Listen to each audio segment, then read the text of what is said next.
नमस्कार, आज की बात में आपका स्वागत है। आज बिहार से जो खबरें आई उनसे साफ लगा कि बिहार में कानून और व्यवस्था की स्थिति बहुत गंभीर है। पिछले 24 घंटे में हत्या, जिंदा जलाने और लूटपाट करने की जो खबरें आई हैं वो चौंकाने वाली हैं। एक दिन में बिहार में 10 मर्डर हो गए। पूर्णिया में एक ही परिवार के 5 लोगों को जिंदा जला दिया गया। नालंदा में 2 लोगों को गोली मार दी गई। मुजफ्फरपुर में एक सरकारी कर्मचारी की उसकी पत्नी और बेटे के सामने चाकुओं से गोदकर हत्या कर दी गई। पटना में एक प्राइवेट स्कूल के मालिक को गोली मार दी गई। मोतिहारी में मुहर्रम के जुलूस के दौरान हिंदू नौजवान को तलवार से काट दिया गया। बिहार की पुलिस बेबस है, क्लूलेस है और जनता हैरान परेशान है। और यह कोई एक दिन की बात नहीं है। 2 दिन पहले पटना में बिजनेसमैन गोपाल खेमका की हत्या कर दी गई थी। सारे मामलों में बिहार पुलिस का रटा रटाया जवाब है। जांच की जा रही है, अपराधियों को जल्दी से जल्दी सलाखों के पीछे पहुंचाया जाएगा। लेकिन सच यह है कि अपराधियों का हौसला बढ़ता जा रहा है। पुलिस का रवैया ढीला ढाला है और मुख्यमंत्री नीतीश कुमार सीन से गायब हैं, खामोश हैं। आज एनडीए के साथी चिराग पासवान ने भी बिहार की कानून व्यवस्था पर सवाल उठाया। तेजस्वी यादव ने नीतीश कुमार पर सत्ता के लालच में क्रिमिनल से हाथ मिलाने का इल्जाम लगाया। कांग्रेस ने नीतीश कुमार की निष्क्रियता पर प्रश्न चिन्ह लगाया। जेडीयू और बीजेपी के नेता पूरी तरह डिफेंसिव पर हैं। उनका कहना है कि जंगल राज वालों को कानून व्यवस्था पर सवाल उठाने का कोई हक नहीं है। अब सवाल है कि बिहार में हत्याओं का दौर क्यों और कैसे आया? अचानक क्राइम ग्राफ इतनी तेजी से क्यों बढ़ने लगा? अपराधियों के दिलों में बिहार पुलिस का खौफ खत्म क्यों हो गया? क्या मुख्यमंत्री का वाकई में हालात पर कोई कंट्रोल नहीं रहा? क्या बिहार में अपराध बढ़ने का मतलब आने वाले चुनावों से कोई रिलेशन है? क्या इसके पीछे कोई सियासी साजिश है? इन सारी बातों की चर्चा करेंगे आज की बात में। लेकिन सबसे पहले आपको उन भयानक वारदातों के बारे में बताता हूं जिनकी वजह से बिहार की जनता के मन में डर है, खौफ है। आज शाम पूर्णिया से दिल दहलाने वाली खबर आई। पूर्णिया में एक ही परिवार के 5 लोगों को जिंदा जला दिया गया। यह घटना मुफस्सिल थाना क्षेत्र के टेटगामा गांव की है। पता लगा इस गांव में 3 दिन पहले रामदेव उराम नाम के शख्स के बेटे की झाड़ फूंक के दौरान मौत हो गई। इसके बाद रामदेव उराम के दूसरे बेटे की तबीयत भी खराब होने लगी। इसी दौरान अफवाह फैला दी गई कि गांव के एक परिवार के घर में डायन का साया है। इसी परिवार के कारण गांव में नौजवानों की मौत हो रही है। इसके बाद इस परिवार के 5 लोगों को पकड़कर उनकी पिटाई की गई और उन्हें जिंदा जला दिया गया। पुलिस सबको हो जाने के बाद गांव में पहुंची। 5 लोगों की अधजली लाशें मिली। पुलिस ने इस केस में नकुल कुमार नाम के एक व्यक्ति को गिरफ्तार किया है। इस शख्स पर 5 लोगों को जिंदा जलाने के लिए गांव वालों को उकसाने का आरोप है। इसके अलावा 2 और लोगों को भी अरेस्ट किया गया है। जिस परिवार के 5 लोगों की हत्या की गई है उस परिवार के एक शख्स ने किसी तरह भागकर अपनी जान बचाई। उसने कहा कि गांव के लोगों ने उसके परिवार के 5 लोगों को जिंदा जलाने के बाद उन्हें पानी में फेंक दिया और भाग गए। पूरा ये चला गया है, जला दिया है मम्मी पापा को, भाभी भैया को। तो अब हम वहाँ से आए सुबह में। क्यों जला दिया गया है? क्यों जला दिया? ये डैन उनके चक्कर में हम लोग को सब बस्ती वाला मिल के फंसाया था। फिर सब बस्ती वाला मिल के हम लोग को ऐसे किया। कितने लोग थे उसमें? 5 लोग थे। तो वो लोग क्या किया? उसको जला के मार दिया? मार दिया है, पानी में फेंक दिया है। पानी में फेंक दिया है? कहाँ पर फेंका है वो ये नहीं बता रहे। पूर्णिया के एसडीपीओ पंकज कुमार शर्मा ने कहा 5 लोगों को जिंदा जलाने के आरोप में अभी तक 3 लोगों की गिरफ्तारी हुई है। इस मामले में जो भी दोषी होगा उसे बख्शा नहीं जाएगा। इनफैक्ट मुफस्सिल थाना अंतर्गत जो हमारा टेटगामा नामक गांव है, वहां पे हमको सूचना सुबह 5 बजे मिली। सोनू नाम का एक लड़का है जिसकी 16 वर्ष की आयु होगी, उनके द्वारा बताया गया कि उरांव लोग ही, मतलब ये मैक्सिमम पॉपुलेशन वहाँ आदिवासी उरांव की ही है, उन लोगों ने जादू टोना कह सकते हैं या डाइन के नाम पर जिन्होंने उनके परिवार के 5 लोगों की हत्या कर दिया। ठीक है, उन्हें पुलिस तत्काल पहुंची है और शाम में 5 बॉडी रिकवर हो गई है, चली हुई है, गिरफ्तारी भी 3 की हो गई।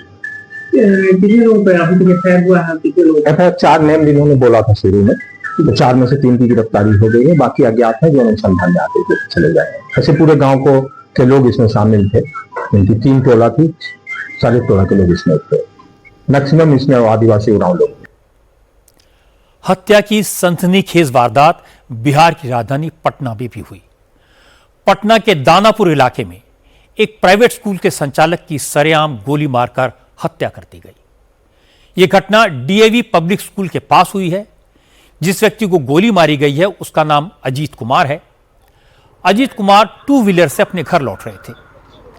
इसी दौरान बाइक सवार अपराधी आए और अजीत कुमार के सिर में गोली मारकर फरार हो गए। अजीत की मौके पर ही मौत हो गई। इसके बाद पुलिस पहुंची, फॉरेंसिक एक्सपर्ट्स की टीम को बुलाया गया। मौके से कारतूस का एक खोखा भी मिला। अब पुलिस इस मर्डर केस की जांच कर रही है। खगौल थाना क्षेत्र के अंतर्गत DAV स्कूल के सामने एक व्यक्ति जिनका नाम अजीत कुमार है, उम्र लगभग 50 वर्ष है, जो मुस्तफापुर के रहने वाले हैं, इनकी गोली मारकर हत्या कर दी गई है। और जैसे ही पुलिस को सूचना मिलती है, पुलिस तुरंत मौके वारदात पर पहुंचती है और अनुसंधान में जुट जाती है। हम लोगों ने उनकी बॉडी को अनुमंडल अस्पताल में एडमिट करवा दिया है और आगे की इसमें कार्रवाई की जा रही है। पोस्टमार्टम वगैरह भी करवाया जाएगा। इसके अलावा FSL की टीम को भी सूचित कर दिया गया है और इसमें जो भी टेक्निकल और साइंटिफिक एविडेंस है उनका हम लोग कलेक्शन कर रहे हैं। CCTV फुटेज भी खंगाली जा रही है और SDPO दानापुर के नेतृत्व में एक SIT का गठन भी कर दिया गया है, जिसमें टेक्निकल टीम भी है और जल्दी हम लोग इसका उद्भेदन कर लेंगे। और परिजनों से भी हम लोगों ने बात की है, उनके परिजन आए हुए भी हैं और आगे की इसमें कार्रवाई की जाए। प्रथम दृष्टया क्या लगता है? प्रथम दृष्टया मैंने जैसे बताया अभी हत्या का मामला है और गोली मार के हत्या की है। मर्डर की वारदात मुजफ्फरपुर में भी हुई। मुजफ्फरपुर में एक पंचायत रोजगार सेवक की घर में घुसकर हत्या कर दी गई। यह घटना मुजफ्फरपुर के माड़ीपुर इलाके की है। कुछ अपराधी लूट के इरादे से मोहम्मद मुमताज के घर में घुसे। घर वालों की नींद खुल गई। मोहम्मद मुमताज ने शोर मचाने की कोशिश की तो चोरों ने मोहम्मद मुमताज की उनकी वाइफ और बेटे के सामने चाकुओं से गोद कर हत्या कर दी और कीमती सामान लेकर फरार हो गए। घटना की जानकारी मिलने पर पुलिस पहुंची तो पता चला कि चोर घर में लगे CCTV कैमरे और DVR भी साथ ले गए हैं। अब पुलिस अपराधियों का सुराग हासिल करने के लिए आसपास के इलाकों में लगी CCTV कैमरों की फुटेज को खंगाल रही है। मर्डर का सूचना मिला है। घटना लगभग 3 बजे के आसपास है और हमको 4 बजे तक का सूचना मिली है। हम आधा घंटा में यहाँ पे पहुँच गए हैं और उसका प्रोसेसिंग अभी क्राइम सीन का प्रोसेसिंग चल रहा है। FSL टीम भी पहुँची हुई है, DAV टीम भी, टेक्निकल टीम भी आया हुआ है और SDPO SHO पूरा थाना यहाँ पे लगा हुआ है। और घटना का नियत क्या है, घटना का तरीका क्या है, या मोड ऑफ ऑपरेशन को देखते हुए हम इसमें सस्पेक्ट लोगों का भी चिन्हित कर रहे हैं। तुरंत इसका कार्रवाई किया जाएगा इसमें। क्राइम सीन वहाँ पे मर्डर वेपन जो है चाकू से मारा गया है, तो वो वहाँ पे मिला है। FSL टीम उसको नियमानुसार उसको सीज किया जाएगा। हत्या की खबर मुख्यमंत्री नीतीश कुमार के होम डिस्ट्रिक्ट नालंदा से भी आई। नालंदा में डबल मर्डर हुआ। नालंदा के दीपनगर इलाके में एक 20 साल की लड़की और 16 साल के लड़के की गोली मारकर हत्या कर दी गई। झगड़ा गांव में चल रहे कीर्तन के आधार हुआ। कुछ ही देर के बाद फायरिंग हो गई। दुख की बात है कि जिन 2 नौजवानों की मौत हुई उनका झगड़े से कोई लेना देना नहीं था। वो पास में बैठकर खाना खा रहे थे, उन्हें गोली लगी और दोनों की मौत हो गई। अभी हम लोग को तुरंत जानकारी मिली है कि दीपनगर थाना अंतर्गत डुमरावा गांव में गोलीबारी हुई है, जिसमें 2 व्यक्ति की मृत्यु हो गई है। दोनों डेड बॉडी को वहां से यहाँ लाया गया था। यहाँ आकर पता चला है कि दोनों की मृत्यु हो गई है। अभी घटना का कारण स्पष्ट नहीं हो रहा है, किस बात को लेकर विवाद हुआ रहा है। गाँव में पुलिस बल वहाँ तैनात है और छापामारी कर रही है। किस गाँव का मामला है सर? डुमरावा, दीपनगर थाना।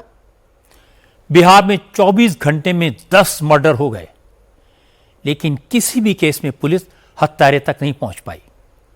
हालांकि पटना के गोपाल खेमका मर्डर केस में आज एक बड़ी खबर आई है। पता लगा कि पुलिस ने इस मामले में एक शूटर को गिरफ्तार किया है, जिसका नाम उमेश है और वो पटना का रहने वाला है। इसके अलावा पुलिस का दावा है कि उसे बिजनेसमैन गोपाल खेमका के मर्डर केस में कई अहम सबूत मिले हैं। पता लगा कि हत्यारे लगातार गोपाल खेमका के मूवमेंट पर नजर रख रहे थे। मर्डर को अंजाम देने से पहले हत्यारों ने खेमका के घर से करीब 500 मीटर दूर एक दुकान पर चाय पी। उसके बाद शूटर गोपाल खेमका के घर के पास पहुंच गया।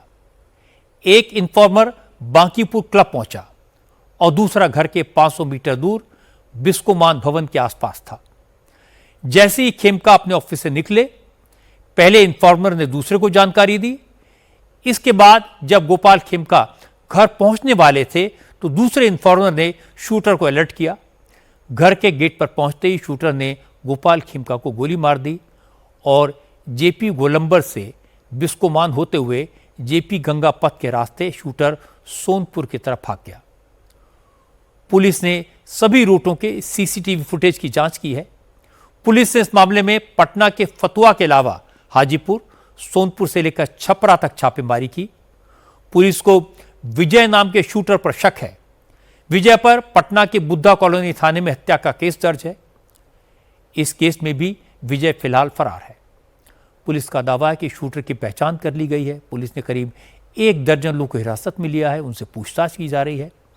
इन लोगों में रोशन कुमार नाम का एक व्यक्ति भी है, जो कल खेमका की शव यात्रा में फूलमाला लेकर आया था। बिहार के डीजीपी विनय कुमार ने कहा, पुलिस और एसटीएफ इस मामले की बारीकी से जांच कर रही हैं। मुख्यमंत्री नीतीश कुमार खुद इस केस को मॉनिटर कर रहे हैं। जो भी गुनहगार होंगे वो जल्द ही पकड़े जाएंगे।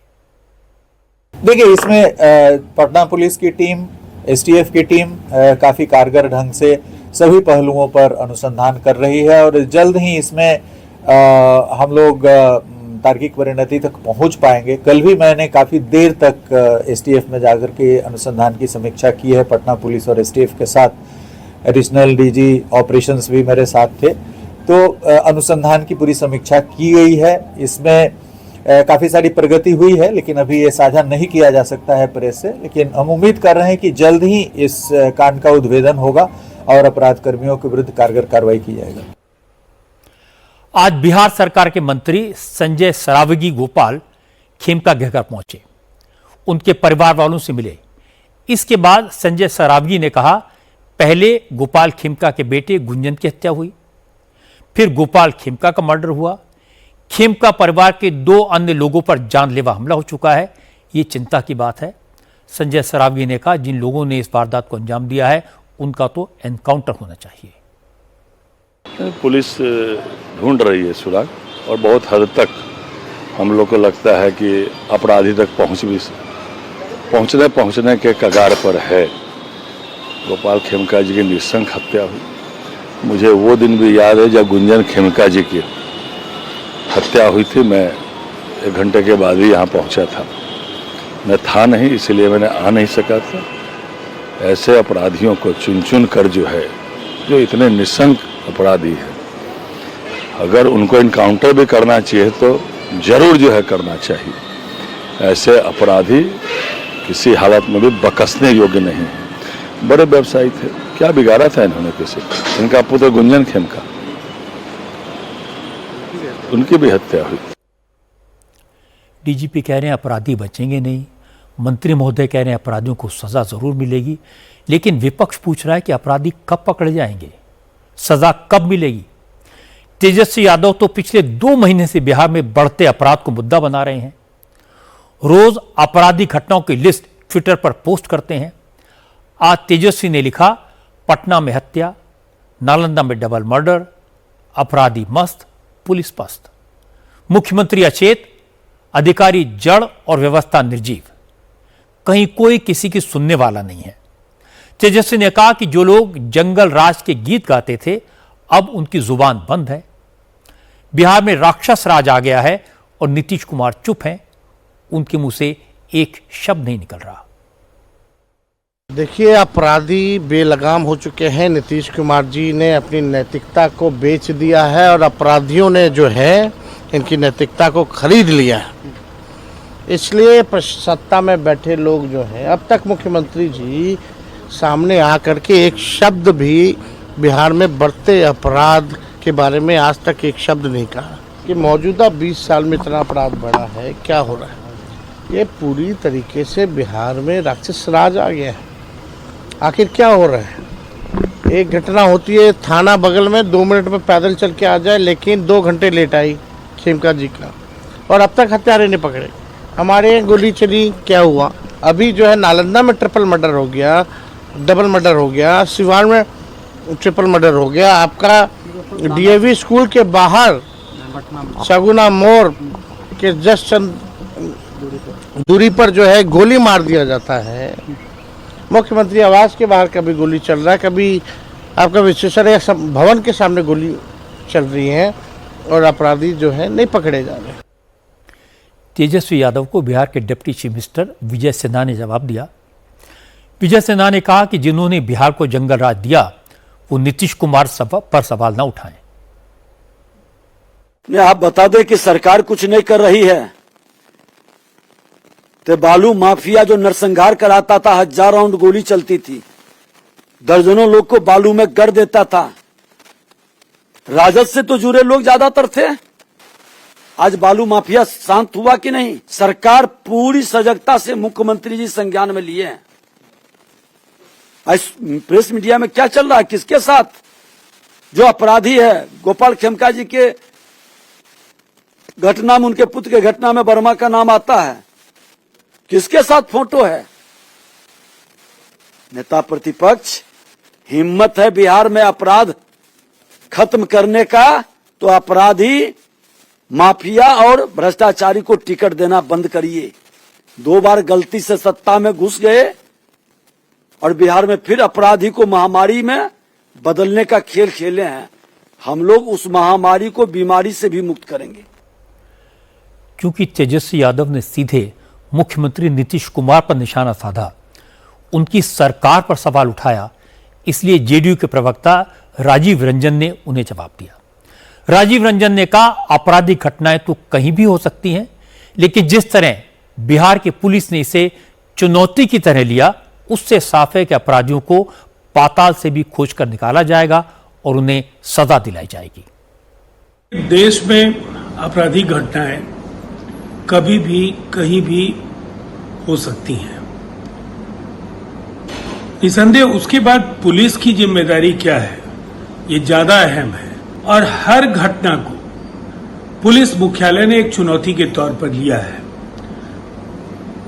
ताजा घटना को लेकर के विपक्ष का जो शोर शराबा और कोहराम है, मर्माहत हम भी हैं, लेकिन हमारी जिम्मेदारी अपराधियों को पाताल से भी ढूंढकर उनके खिलाफ कार्रवाई सुनिश्चित करने की है, और निसंदेह बिहार पुलिस इस कार्य को अवश्य पूरा करेगी। बीजेपी और जेडीयू के नेता सरकार का बचाव करने की कोशिश कर रहे हैं, लेकिन एनडीए के सहयोगी चिराग पासवान इस इशू पर नीतीश कुमार की टेंशन बढ़ाने में लगे हैं। आज चिराग पासवान ने रुख बदला। उन्होंने एक पब्लिक मीटिंग में कहा, बिहार में अपराध चरम पर हैं, होम मिनिस्ट्री मुख्यमंत्री नीतीश कुमार के पास है, इसलिए नीतीश कुमार से सवाल तो पूछे जाएंगे। लॉ एंड ऑर्डर जिस तरीके से ध्वस्त हुआ है, और मैं सिर्फ एक व्यापारी की हत्या को लेकर ही नहीं बोल रहा हूँ, ये तो चिंता का विषय ही है, क्योंकि एक ऐसी जगह पर यह घटना घटी है खुलेआम, जो पटना का एक पॉश इलाका है, 100 मीटर की दूरी पर वहाँ पे थाना है, अधिकारियों के घर है वहाँ पर। अगर यहाँ पे ऐसी घटना घट रही है तो सोचिए गांव देहात में क्या हो रहा होगा। अगर बिहार में एक भी हत्या होती है तो सरकार और प्रशासन के लिए ये चिंता का विषय होना चाहिए। मेरे लिए चिंता का विषय है कि मैं जिस सरकार का समर्थन कर रहा हूँ, और मैं दुखी हूँ इस बात से कि जो सरकार सुशासन के लिए जानी जाती थी, वो सरकार में अगर इस तरीके से आपराधिक घटनाएं बढ़ेंगी तो विपक्ष को तो बोलने का मौका मिलेगा ही। कहीं ना कहीं कहाँ चूक हुई है, ये हम लोगों को सुधारना होगा, और कड़ी से कड़ी कार्रवाई करके उसके ऊपर हम लोग को एक प्रेसिडेंट सेट करना होगा, ताकि भविष्य में ऐसी घटना ना घटे। एक तरफ चिराग पासवान बिहार के लॉ एंड ऑर्डर पर सवाल उठा रहे हैं, दूसरी तरफ जेडीयू के कार्यकर्ता, माफ कीजिएगा, जेडीयू के कार्यकारी अध्यक्ष संजय झा ने कहा कि बिहार में कानून व्यवस्था को लेकर बेवजह सवाल उठाए जा रहे हैं। कानून व्यवस्था पूरी तरह दुरुस्त है। लॉ एंड ऑर्डर बिहार का बिल्कुल परफेक्ट है। घटना कहीं भी हो सकती है, इतना मैं आपके माध्यम से बताता हूं। जो भी घटना हुई है, मुख्यमंत्री जी खुद उसका पूरा रिव्यू कल किए हैं, आज भी फीडबैक लिए हैं और जल्दी ही उस पर नतीजा सामने आए। मुहर्रम के मौके पर भी बिहार में जमकर बवाल हुआ। कहीं भीड़ ने पत्थर चलाए, कहीं लाठियां चली, कहीं पुलिस पर अटैक हुआ, तो कई हिंदुओं के घरों और मंदिरों को निशाना बनाया गया। कटिहार में मुहर्रम के जुलूस के दौरान दंगाइयों ने महावीर मंदिर पर हमला बोल दिया। कटिहार के नया टोला इलाके में मुहर्रम का जुलूस निकल रहा था। इसी दौरान जुलूस में शामिल लोगों ने मंदिर पर पथराव शुरू कर दिया। आसपास के घरों को भी निशाना बनाया। जब जुलूस के साथ चल रहे पुलिस कर्मियों ने दंगाइयों को रोकने की कोशिश की तो पुलिस पर भी हमला किया गया। क्योंकि मुहर्रम के जुलूस में भीड़ ज्यादा थी, इसलिए पुलिस वालों को भी जान बचाकर भागना पड़ा। इस दौरान आसपास के हिंदू भी इकट्ठा हो गए। दोनों तरफ से पत्थरबाजी होने लगी और आसपास के थानों की पुलिस फोर्स पहुंची, तब जाकर हालात काबू में आए। पूर्वी चंपारण के मोतिहारी में भी मुहर्रम के जुलूस के दौरान दो समुदायों में जबरदस्त झड़प हुई। मुहर्रम के जुलूस में शामिल हत्यारों ने 22 साल के नौजवान अजय यादव को तलवार से काट डाला। पुलिस का दावा है कि गांव के दो समुदाय पहले से ही रंजिश का शिकार थे। मुहर्रम के जुलूस के दौरान किसी बात पर विवाद हो गया, कहासुनी हो गई, जिसके बाद झगड़ा बढ़ गया। इसी दौरान कुछ मुस्लिम लड़कों ने अजय यादव पर लाठी डंडे और तलवार से हमला कर दिया। चूंकि हमला गर्दन पर किया गया था, इससे गले की नस कटने की वजह से अजय यादव की मौत हो गई। पुलिस ने इस मामले में 2 लोगों को हिरासत में लिया है। इलाके में तनाव को देखते हुए वहां फोर्स तैनात करनी पड़ी। मुहर्रम के जुलूस के दौरान कटिहार और मोतिहारी के अलावा भागलपुर, अररिया, दरभंगा और समस्तीपुर में भी दंगे हुए। पूरे बिहार में 24 घंटे के दौरान 10 लोगों की हत्या कर दी गई। इससे इतना तो साफ है कि बिहार में माफिया बेखौफ है। अपराधियों में पुलिस का कोई डर नहीं है। 24 घंटे में 10 मर्डर हो गए, पर मुख्यमंत्री अचेत अवस्था में हैं। और जब चीफ मिनिस्टर ही प्रोएक्टिव नहीं है तो पुलिस से एक्शन की उम्मीद कैसे की जा सकती है? बिहार में हर हत्या का पुलिस के पास एक ही जवाब है, जांच चल रही है। अब बिहार में लोग कह रहे हैं कि अगर यहां योगी आदित्यनाथ होते तो अब तक गाड़ियां पलट चुकी होती। कुछ हत्यारे जमीन के नीचे और कुछ ऊपर जा चुके होते। बिहार के लोग अपराधियों के खिलाफ तुरंत और सख्त एक्शन चाहते हैं। अगर नीतीश कुमार खुद कुछ नहीं कर सकते तो उन्हें होम मिनिस्ट्री की कमान किसी एक्टिव मिनिस्टर के हाथ में सौंप देनी चाहिए। यह कहने से काम नहीं चलेगा कि जंगल राज वालों को कानून व्यवस्था पर सवाल उठाने का हक नहीं है। बिहार की जनता को चैन से रहने का हक है और यह हक उन्हें मिलना ही चाहिए। आज महाराष्ट्र से फिर राज ठाकरे की पार्टी के कार्यकर्ता की गुंडागर्दी की खबर आई। राज ठाकरे की पार्टी के बड़े नेता जावेद शेख के बेटे ने शराब के नशे में एक महिला की गाड़ी को टक्कर मारी। इसके बाद गाली गलौज की। जब पुलिस मौके पर पहुंची तो पुलिस के साथ भी अभद्रता की। पुलिस को पिता के राजनीतिक रसूख की धमकी दी। महिला ने पूरी घटना का वीडियो बनाया और जावेद शेख के बेटे के खिलाफ एफआईआर दर्ज कराई। पोलीस स्टेशनला माझी गाडी ठोकलीस ना, असा उघडा तू कुठे चालला होतास? हे मनसे तुम्ही, हे तू कुठला मनसेवाला आहेस? कुठला आहे? शिवसेनावाला आहे? मनसे लोक, तुम्ही लोक मराठी शिकवता ना रे लोकांना? चल पाठीमागं उभा राहा. ड्रायव्हिंग करतोस तू, गाडी ठोकली लोकांची इकडे येऊन. अरे पैसे मध्ये असेल कोण पण तो? पोलीस स्टेशनला ना. अरे काय घेणार? हुआ यह कि कल देर रात सोशल मीडिया इन्फ्लुएंसर राजश्री मोरे की गाड़ी को एक लड़के ने 2 बार टक्कर मार दी। राजश्री ने गाड़ी रोककर लड़के को कन्फ्रंट किया तो लड़का भद्दी भद्दी गालियां देने लगा। उसने कहा वो एमएनएस के बेटा जावेद शेख का बेटा है। जावेद शेख का बेटा राहिल शेख बुरी तरह नशे में था, कपड़े भी ठीक से नहीं पहने हुए थे। लड़के की हरकतें देखकर राशि ने पुलिस को कॉल किया। मौके पर पहुंची पुलिस को भी राहिल शेख ने धमकी दी। उसके बाद पुलिस ने राहिल को कस्टडी में लिया और राशि की शिकायत पर अंबोली पुलिस स्टेशन में राहिल शेख के खिलाफ केस दर्ज किया गया। राशि का कहना है कि पुलिस स्टेशन में राहिल के पिता ने उससे रिक्वेस्ट की कि वो अपनी शिकायत वापस ले लें, वरना उनके बेटे का करियर खराब हो जाएगा। राशि मोड़ ने कहा उन्हें इस बात की तकलीफ है कि एमएनएस के नेता मराठी न आने पर लोगों को पीटते हैं और रात में वही नेता मराठी लड़कियों के साथ इस तरह का दुर्व्यवहार करते हैं। उन्होंने कहा भाषा विवाद में उन्होंने एमएनएस कार्यकर्ताओं का सोशल मीडिया में विरोध किया। हो सकता है ये सब इसीलिए हुआ हो। मैं अपनी फ्रेंड के घर से आ रही थी, हमने ओशिवरा क्रॉस किया। उसके बाद एक लड़का कार चला रहा है जो पूरी तरीके से नंगा है, उसने कपड़े नहीं पहने हुए, अब पैंट भी आधी अधूरी पहन रखी थी। देन उसने अपनी कार मेरी कार को भिड़ाई, आगे आने के बाद उसने फिर से मारी। देन जैसे तैसे जब उसको रोका तब पता चला कि वो इतना पिया हुआ है, उसको होश नहीं है, वो मुझे गंदी गंदी गालियां दे रहा है, वो मुझे खरीद रहा था उस टाइम। उसके बावजूद जब पुलिस भी देखने के बाद भी वो नहीं रुक रहा था। फाइनली हमने उसको रोका तो गाड़ी के नीचे भी नहीं आ रहा था और उसने सीधा गाली गलौज स्टार्ट कर दी। वो कह रहा था कि मेरे पिता मनसे में उपाध्यक्ष है और उनके पिता का नाम है जावेद शेख। मैंने ये आवाज उठाई कि तुम लोग मराठी लोगों को, जो लोगों को मराठी नहीं आती है, उन लोगों को जोर जबरदस्ती कर रहे हो, मारते हो, सोचते नहीं हो, और तुम ही लोग रात को दारू पीते हो और लोगों के ऊपर गाड़ियां चढ़ाते हो। मराठी को लेकर एमएनएस और उद्धव ठाकरे की पार्टी लगातार महायुति को घेर रही है, इसे इशू बना रही है। इसलिए जैसे इस घटना का वीडियो सामने आया तो एकनाथ शिंदे की शिवसेना के नेता संजय निरुपम ने कहा अब राज ठाकरे बताएं कि क्या उन्होंने अपनी पार्टी के मुस्लिम नेताओं को मराठी बेटियों का अपमान करने का लाइसेंस दे रखा है।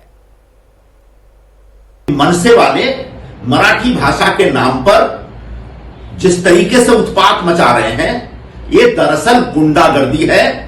इनको न तो मराठी भाषा से कोई लेना देना, न मराठी समाज के मान सम्मान से लेना देना। अगर मराठी भाषकों के मान सम्मान से लेना देना होता तो राजश्री मोरे को कोई गाली नहीं देता। बार बार मनसे वाले हिंदुओं पर ही हमले करते हैं और हमने बार बार सवाल उठाया कि अगर इतनी ताकत है, इतना गट्स है, इतना जोश है तुम में, इतना करेज है या साहस है, तो जरा भिंडी बाजार में जाके किसी मुसलमान को थप्पड़ मार के दिखाओ, उसको बोलो कि तुम उर्दू में बात मत करो, मराठी में बात करो। अब समझ में आ रहा है कि मनसे के जो मुस्लिम नेता हैं उनके दबाव में आकर के राज ठाकरे के गुंडे हिंदुओं के ऊपर सरेआम हमले कर रहे हैं। इसके बाद महाराष्ट्र सरकार के मंत्री नीतीश राणे सामने आए। नीतीश ने कहा वो तो पहले से ही कह रहे हैं कि एमएनएस की गुंडागर्दी सिर्फ गरीब हिंदुओं पर चलती है, मुसलमानों के सामने राज ठाकरे के लोग चूहे हो जाते हैं। नीतीश राणे ने कहा कि कल रात की घटना के बाद यह साफ हो गया कि हिंदुओं और मुसलमानों के लिए राज ठाकरे के अलग अलग स्टैंडर्ड हैं। जो नियम वो हिंदुओं को लगाते हैं, वो नियम उनके वो शेख को कभी लगाएंगे, वही तो हमारा पहले से प्रश्न था ना। मैं पहले से वही पूछ रहा था। जिस दिन वो हिम्मत दिखाएंगे हमको समझ में आ जाएगा कि उनका मुद्दा सबके लिए है, शेख को मारेंगे नहीं। मोहम्मद अली रोड और बहरामपाड़े में चूहा बन के घूमने का और हिंदुओं के सामने शेर बनने का, यही इनका कार्यक्रम है। ये सही है कि एमएनएस के कार्यकर्ताओं ने जगह जगह मराठी को लेकर मारपीट की है। इस केस में लड़की के साथ मिसबिहेव करने वाला नशे में चूर था। अगर लड़की ने वीडियो न बनाया होता तो इससे मुकर भी सकता था। अपराध गंभीर है, इस पर पॉलिटिकल सवाल जरूर पूछे जा सकते हैं, लेकिन इस मामले को हिंदू मुसलमान का रंग देना ठीक नहीं होगा। मराठी और हिंदी का विवाद अब महाराष्ट्र से बाहर निकल गया है। आज बीजेपी के सांसद निशिकांत दुबे और महाराष्ट्र सरकार के मंत्री आशीष शेलार के बयानों पर खूब सियासत हुई। आशीष शेलार ने मराठी के नाम पर हिंसा करने वालों की तुलना पहलगाम के आतंकवादियों से की, जबकि निशिकांत दुबे ने कहा घर में तो कुत्ता भी शेर होता है। जो लोग मराठी के नाम पर हिंदी भाषियों के साथ मारपीट कर रहे हैं वो महाराष्ट्र से बाहर आकर दिखाएं उनका ढंग से इलाज किया जाएगा। निशिकांत ने कहा कि उद्धव ठाकरे और राज ठाकरे की पार्टियों के लोग उत्तर भारतीयों को मराठी बोलने पर मजबूर कर रहे हैं, यह गलत है। निशिकांत दुबे ने कहा अगर उद्धव में हिम्मत हो तो माहिम की दरगाह के सामने किसी हिंदी या उर्दू बोलने वालों को मार कर दिखाए। क्या आप क्या कर रहे हो कि मराठी बोलना होगा? आप किसकी रोटी खा रहे हो? वहां टाटा है, बिरला है, रिलायंस है, कोई महाराष्ट्र में यूनिट नहीं है। सब टैक्स पेयर जो है, टाटा यदि बिहार झारखंड नहीं होता, उस वक्त बिहार नहीं होता, टाटा ने तो पहली फैक्ट्री वहीं बनाई। हमारे पैसे पर पल रहे हो, तुम कौन सा टैक्स देते हो? कौन सी इंडस्ट्री है तुम्हारे पास? माइंस हमारे पास है, आपके पास कौन सी माइंस है? सारी इंडस्ट्री जो है, सेमीकंडक्टर की भी इंडस्ट्री है तो गुजरात में आ रही है। आप जो है लाटसाही कर रहे हो और ऊपर से जो है आप हमारा दोहन करके, शोषण करके टैक्स पेयर करते हो। और यदि आप में ज़्यादा हिम्मत है तो आप हिंदी भाषी को मारते हो तो उर्दू भाषी को भी मारो। जब अपने घर में हो, महाराष्ट्र में हो, यदि बहुत बड़े बॉस हो तो चलो बिहार, चलो उत्तर प्रदेश, चलो तमिलनाडु, तुमको पटक पटक के मारेंगे। ये एनार्की जो है नहीं चलेगी। हम मराठी का सम्मान करते हैं, लेकिन आज जो वोट बैंक की पॉलिटिक्स, बीएमसी का चुनाव होने वाला है और ये उद्धव ठाकरे और राज ठाकरे जो कर रहा है, इससे घटिया कोई काम नहीं हो सकता है। यदि उनमें हिम्मत है तो बगल में जो है माहिम इलाके में चले जाएं और माहिम की दरगाह के सामने जो है किसी हिंदी भाषी और उर्दू भाषी को पीट कर दिखा दें, तो मैं मानूंगा कि वो सचमुच जो है बाला साहब ठाकरे जी के जो है वारिस हैं। शरद पवार के एनसीपी के एमएलए जितेंद्र अवाड़ ने कहा बीजेपी सिर्फ बीएमसी के चुनाव जीतने के लिए एक राज्य के लोगों को दूसरे राज्य के लोगों से लड़वाना चाहती है, लेकिन बीजेपी की यह साजिश कामयाब नहीं होगी। मालूम नहीं किसको उन्होंने कुत्ता कहा। निशिकांत दुबे बहुत बहुत बड़े आदमी है। वो सर्वोच्च न्यायालय के न्यायाधीश को भी धमकाते हैं, तो सर्वोच्च न्यायालय के न्यायाधीश को धमकाने वाला आदमी कितना महान हो सकता है? ये सब चाल है। ये निशिकांत दुबे कुत्ता बोलेगा, वो बोलेगा मैं आऊंगा, दिखाओ मुझे कुछ करके। ये हिंदी भाषी और मराठी भाषी में अंगार लगाकर अपना चुनाव निकाल लेने का है मुंबई महानगर पालिका। बस इतना ही काम भाजपा के जितने भी सदस्य और सांसद है उनको है, बाकी कुछ है। आपके हर प्रदेश में अंगार लगाओगे? अगर हर राज्य में अंगार लग गया तो भारत में यादवी आने के लिए कल की जरूरत नहीं, आज शाम को हो जाएगी। इसके बाद मुंबई बीजेपी के अध्यक्ष आशीष शेलार 2 कदम और आगे बढ़ गए। उन्होंने मराठी के नाम पर हिंसा करने वालों की तुलना पहलगाम के आतंकवादियों से कर दी। आशीष शेलार ने कहा कि उद्धव और राज के बच्चे जिस स्कूल में पढ़े हैं वहां तो 3 भाषाएं पढ़ाई जाती हैं, वो तो ठीक है, लेकिन गरीब के बच्चे को 3 भाषा पढ़ाई जाए तो ये उसका विरोध करेंगे। ये दोगलापन क्यों? भाजपा तो कहती है हर किसी को अपनी मातृभाषा में और जिस भी भाषा में उसको पढ़ना है वो पढ़ने का मौका मिलना चाहिए। बात यह है जिसका जवाब देते हुए राज ठाकरे बच गए कि आप तीसरी भाषा के विरोध में हो तो आपके बच्चे ऐसे स्कूल में क्यों पढ़े जहां 3 भाषा पढ़ाई जाती है? तो आपके सुपुत्र 3 भाषा पढ़े चलेगा, बाकी महाराष्ट्र के बच्चे तीसरी भाषा पढ़े ही नहीं। और इस बात का दाखला बॉम्बे स्कॉटिश स्कूल में पढ़ने वाले उद्धव जी और राज ठाकरे जी देंगे क्या? वहां पर बॉम्बे भी चलेगा, तीसरी भाषा भी चलेगी, फ्रेंच भी चलेगी, जर्मनी भी चलेगी, इंग्लिश भी चलेगी, लेकिन भारतीय भाषा नहीं चलेगी। ये कौन सा हिंदुत्व है? पहलगाम में उन लोगों ने किसी का धर्म पूछकर उसको गोली मार दी। हिंदू है, गोली मार दो। और यहाँ पर इन्होंने निष्पाप हिंदुओं को कौन सी भाषा में आप पढ़ते हो या बोलते हो उसके ऊपर मारपीट की। ये दोनों घटनाएं मुझे उद्विग्नता पैदा करती है। इसके बाद उद्धव ठाकरे सामने आए। उद्धव ने कहा निशिकांत दुबे को सीरियसली लेने की कोई जरूरत नहीं है, वो तो लकड़ बग्गा है जो जबरदस्ती कंट्रोवर्सी क्रिएट कर रहा है। उद्धव ने कहा ये वो लोग हैं जिन्होंने बीजेपी की हत्या की है। उद्धव ने आशीष शेलार पर भी निशाना साधा। उन्होंने कहा कि शेलार ने मराठी लोगों की तुलना आतंकवादियों से की, ये मराठी मानुष का अपमान है। उद्धव ने कहा कि असल में हिंदी से उन्हें कोई दिक्कत नहीं है, वो खुद हिंदी बोलते हैं। उनका विरोध तो छोटे छोटे बच्चों पर जबरदस्ती हिंदी थोपने को लेकर है। ऐसे कुछ लकड़बग्गे हैं उन लकड़बग्गे को मैं समझाना चाहता हूँ कि ऐसे कुछ लोग हैं जो यहाँ हम खुशी खुशी सब रह रहे हैं, उनके बीच में आग लगाने की कोशिश कर रहे हैं। उनको मैं कहता हूँ कि आप कुछ भी कहें, आपको कोई यहाँ पहचानता नहीं तो आप अपना काम संभालिए। पहलगाम में जिन आतंकवादियों के साथ मराठी माणसाची ज्यांनी तुलना केली, ये तो गिरे हुए, मतलब उनकी कुछ तुलना किसी से हो नहीं सकती। और यही महाराष्ट्र के दुश्मन है, मराठी के दुश्मन है। और फिर मेरा सवाल यही है कि ठीक है, हम हमारा जो कुछ है देख लेंगे, लेकिन पहलगाम के आतंकवादी भाजपा में गए क्या? उनको शर्म भी नहीं आती। हम किसी भाषा का विरोध नहीं कर रहे हैं, हम तो जबरन या सख्ती से हमारे ऊपर कुछ लादने की कोशिश कर रहे हैं, उसका हम विरोध कर रहे हैं। अब मैं कौन सी भाषा में आपके साथ बात कर रहा हूँ? हिंदी में तो कर रहा हूँ।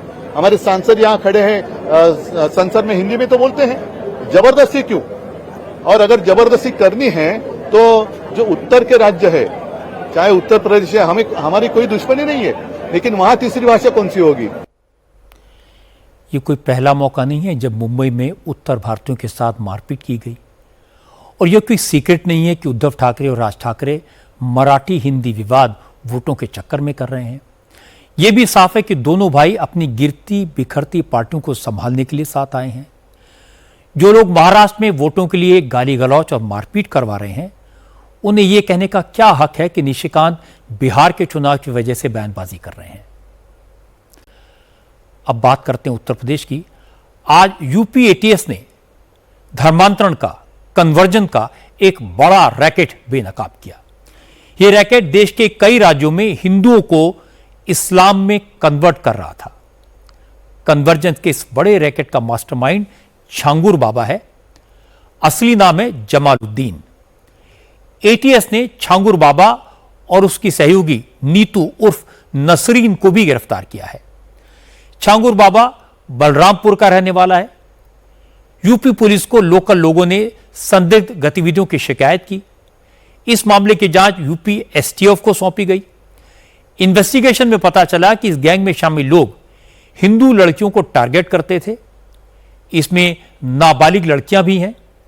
मुस्लिम युवक हिंदू बनकर लड़कियों से दोस्ती करते, फिर उन्हें शादी करके इस्लाम कबूल करने के लिए मजबूर करते। इसके अलावा यह गैंग लोगों को धमकाकर, लालच देकर भी उन्हें इस्लाम में कन्वर्ट करता था। हैरानी की बात है कि किस जाति की लड़की को इस्लाम कबूल करवाने का कितना रेट होगा, यह फिक्स था। जांच में पता चला कि सवर्ण लड़की को इस्लाम कबूल करने पर 16 लाख रुपए तक दिए जाते हैं। पिछड़े वर्ग की लड़की को अगर कोई कन्वर्ट करता तो 12 लाख और दलित लड़की के लिए 10 लाख रुपए दिए जा रहे थे। छांगुर बाबा उर्फ जमालुद्दीन का जब फाइनेंशियल रिकॉर्ड खंगाला गया तो पता चला इसने अलग अलग लोगों और संस्थाओं के नाम पर 40 बैंक अकाउंट खोले हुए हैं। इन अकाउंट्स में करीब 100 करोड़ की रकम इस्लामिक मुल्कों से जमा की गई। जांच में यह भी पता चला कि इस गैंग के मेंबर्स ने 40 बार मुस्लिम देशों की यात्रा की। यूपी के ADG law and order Amitabh Yash ने कहा, जमालुद्दीन के पास से जो लिटरेचर मिला है उससे पता चलता है कि जमालुद्दीन का गैंग भारत को इस्लामिक राष्ट्र बनाने की मुहिम पर काम कर रहा था। अमिताभ यश ने बताया कि इस बात की भी तहकीकात की जा रही है कि इस गैंग के तार आतंकी घटनाओं से तो नहीं जुड़े। इस गैंग द्वारा 40 अकाउंट्स में गल्फ कंट्रीज से 100 करोड़ से ज़्यादा की फंडिंग प्राप्त की गई और इसका इस्तेमाल धर्मांतरण के लिए, अवैध धर्मांतरण के लिए किया गया है। इस गैंग द्वारा प्रेम जाल में फंसाकर धर्मांतरण कराए जाने की बात भी प्रकाश में आई है। इस गैंग के एजेंट्स को अलग अलग बिरादरी के लोगों को और कन्याओं को धर्मांतरण कराने के लिए अलग अलग अमाउंट्स फिक्स थे। नाबालिग कन्याओं का भी इस गैंग द्वारा धर्मांतरण कराया गया है। फाइनेंशियल ट्रांजैक्शंस की डिटेल्स मिले हैं, उस आधार पर इस गैंग के अभियुक्तों के विरुद्ध कार्रवाई की जा रही है। इन ग्रुप्स के जो लिटरेचर हैं उनसे ये जानकारी मिलती है कि वो एक इस्लामिक देश की स्थापना करना चाहते हैं और उस मकसद से वो काम करते हैं। अब मैं आपको छांगुर बाबा उर्फ जमालुद्दीन के बैकग्राउंड भी बता देता हूं। असल में ये शख्स बलरामपुर के उतरौला का रहने वाला है। उतरौला की चांद औलिया दरगाह के करीब रहकर जमालुद्दीन अपना गैंग चला रहा था। पता चला कि जमालुद्दीन पहले अंगूठियां और नग बेचने का काम करता था। गरीब था, लेकिन पिछले 1 साल में इसकी संपत्ति अचानक बढ़ी। उतरौला के मधुपुर में उसने आलीशान बंगला बना लिया। उसके पास कई लग्जरी गाड़ियां आ गई। चांद औलिया दरगाह में इसने खुद को पीर बाबा कहलवाना शुरू कर दिया। इस्लाम का प्रचार करने के लिए इसने शिजरे तैयबा नाम की एक किताब भी छपा ली। छांगुर बाबा का नेटवर्क कई राज्यों में फैलने लगा। यहां यह मुस्लिम लड़कों के जरिए हिंदू बेटियों को टारगेट करता था।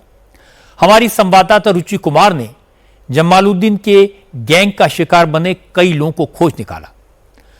लखनऊ की हिंदू लड़की को जमालुद्दीन के चेले मेराज ने रुद्र शर्मा बनकर फंसाया। लड़की के पिता को शराब पीने की लत थी। मेराज ने लड़की को भरोसा दिलाया कि छांगुर बाबा उसके पिता की शराब की आदत छुड़ा देंगे। उसने लड़की को जमालुद्दीन से मिलवाया और फिर जबरदस्ती उसके साथ निकाह किया, उसका धर्म परिवर्तन कराया। इस बाबा के चक्कर में लड़की का पूरा परिवार बिखर गया, टूट गया। 2019 में मेरी मम्मी जा रही थी कानपुर। पापा से झगड़ा हो गया था, पापा को शराब की लत है, इसलिए वहीं पे रुद्र शर्मा नाम का लड़का उनको मिला। कहा कि एक छांगुर पीर बाबा हैं उतरौला के, वो तुम्हारे पति की शराब छुड़वा देंगे। उसके बाद से उसका मेरे घर आने जाने लगा। वो 2019 में हम लखनऊ जब बाबा आए थे उनसे मिलने गए। बाबा ने तावीज़ दी, एक हमें दुआ पड़ी, रुपए भी दिए थे 2000। गंदी नीयत से छुआ भी था। हमने जब रुद्र को बताया तो उसने कहा नहीं ऐसा कुछ नहीं है, वो तो बाबा हैं, ऐसा कुछ नहीं कर सकते। 2024 में रुद्र फिर से मेरे घर पे आया, कहने लगा कि बाबा आए हैं कानपुर में, चलो उनसे मिल लो चल के। वो मुझे फतेहपुर मस्जिद है वहाँ पे ले गया। वहाँ पे मेरा ज़बरदस्ती निकाह करवाया और छांगुर पीर बाबा ने मेरा वीडियो कॉल पे मेरा नाम जैनब रखा। 3 महीने तक उसने अपने घर पे हमें कैद करके रखा। उसकी अम्मी हमें नमाज भी सिखाती थी मार मार के, और अब भी सिखाती थी। 3 महीने बाद जब हम अपने घर पे आए भाग के उसके घर से, वो भी मेरे पीछे आ गया मेरे घर पे, और मेरे पापा को मेरी वीडियो दिखाई उसने गंदे, और पापा ने डिलीट करने के लिए बोला तो उसने कहा कि तुम अपनी छोटी बेटी की शादी हमसे करा दो, हम ये वीडियो डिलीट कर देंगे। अभी पापा को गुस्सा आ गई और पापा ने उसके सर पे लोहे का रॉड मारा और वो गिर गया वहीं पे, बेसमेंट है उसी में, गिर के मर गया। उसी के केस में मेरे मम्मी पापा दोनों को जेल में भेज दिया गया। जमालुद्दीन के टारगेट पर गरीब परिवार होते थे। वो सोशल मीडिया के जरिए भी लड़कियों को फंसाता था। कर्नाटक की रहने वाली एक महिला को सोशल मीडिया के जरिए एक मुस्लिम युवक ने फंसाया। उसे अच्छी नौकरी का लालच देकर सऊदी अरब बुलाया। वहां छांगुर बाबा के आदेश पर उसका धर्म परिवर्तन कराने की कोशिश की गई। जब महिला नहीं मानी तो उसे डराया धमकाया गया, पीटा गया, उसका रेप भी किया गया। और जब ये महिला 3 महीने बाद वापस लौटी तो उसे वीडियो दिखाकर ब्लैकमेल किया गया और फिर गैंग ने उसे 10 लाख रुपए उससे वसूले।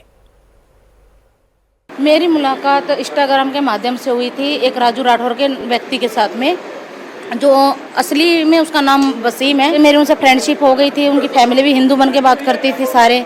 उन्होंने हमें बोला कि आप एक काम करो, सऊदी आ जाओ, आपको यहीं पे किसी अच्छी कंपनी में जॉब लगवा दूंगा और यहीं पे आपसे शादी कर लूँगा। वहाँ जाते ही जैसे हम जाते हैं वहाँ पर तुरंत ये छांगुर बाबा को कॉल लगाते हैं व्हाट्सएप पे कि लड़की हमारे पास पहुँच चुकी है और आप आके इसका धर्म परिवर्तन करवा दीजिए। छांगुर बाबा बोले हमारी तबीयत ठीक नहीं है और हमारे ऊपर पुलिस की नज़र रखे हुए हैं, हम नहीं आ सकते।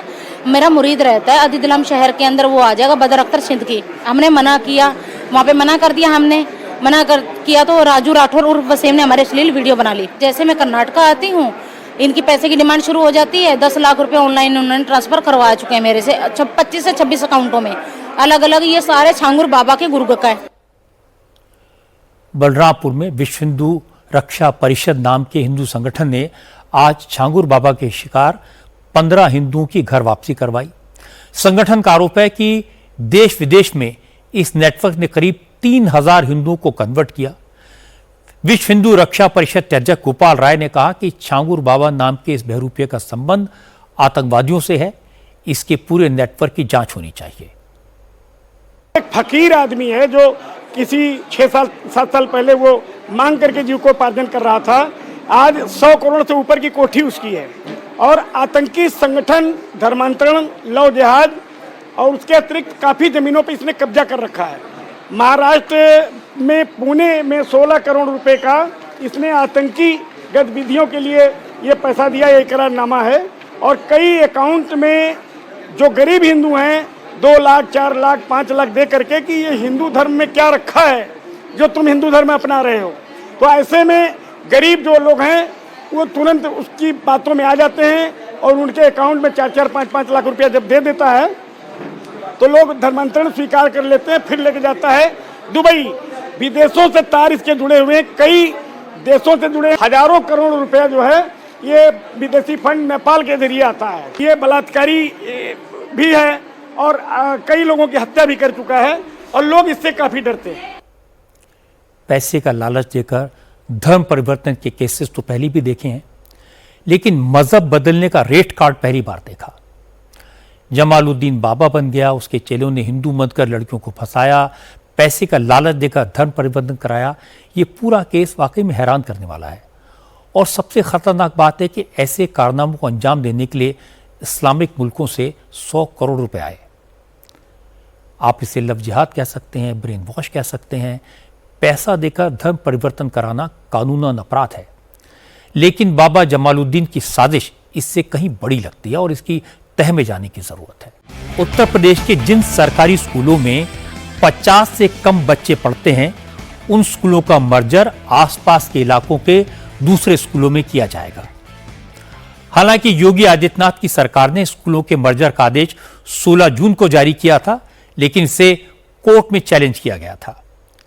आज इलाहाबाद हाई कोर्ट की लखनऊ बेंच ने यूपी में स्कूल्स के मर्जर के योगी सरकार के फैसले को अप्रूव कर दिया। सरकार के फैसले को चैलेंज करने वाली सारी पिटीशंस खारिज कर दी।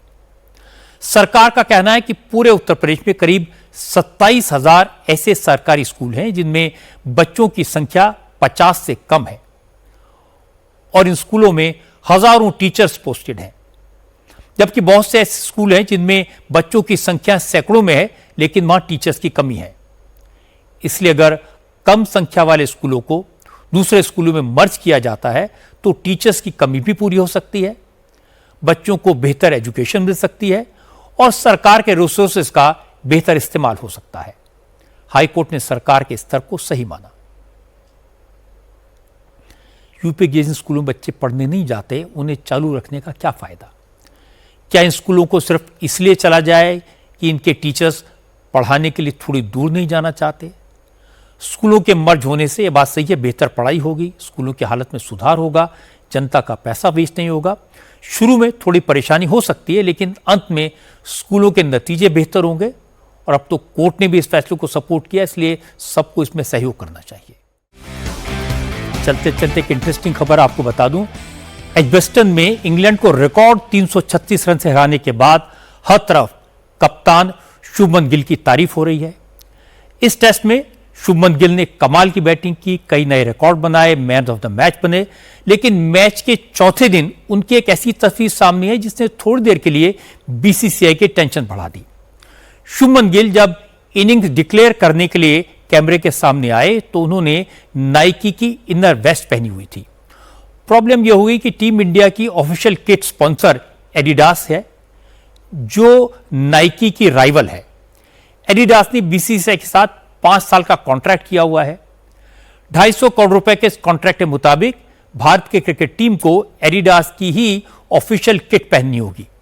लेकिन गिल की नाइकी के साथ इस तस्वीर सामने आने के बाद हर तरफ उनकी इस टी शर्ट की चर्चा होने लगी।